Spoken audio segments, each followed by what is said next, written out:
အားလုံးမင်္ဂလာပါဒီနေ့ကတော့ငါးလေးကိုပဲငပိလေးနဲ့ပေါင်းမှာဖြစ်ပါတယ်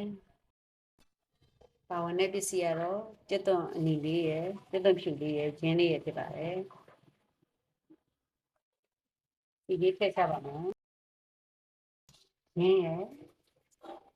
ကြက်သွန်ဖြူလေးရယ်ထည့်ပါမယ်ပဲငပိအချိုပေါင်းလေးပါ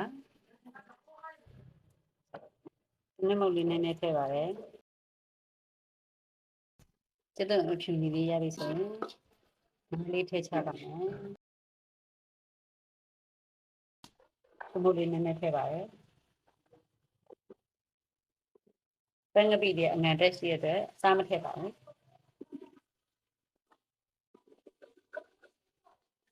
ပဲငပိလေးထည့်ချပါမယ်စားလို့ရန်ကောင်းပါတယ်ပဲငပိပေါင်းလေးပါစံပြုတ်လေးနဲ့လည်းစားလို့ရပါတယ်ဒီမှာကျတော့ငါးကိုမကြော်တော့ဘူးနော်ငါးလေးကိုကြော်ပြီးတော့လည်းပေါင်းလို့ရပါတယ်ရှင်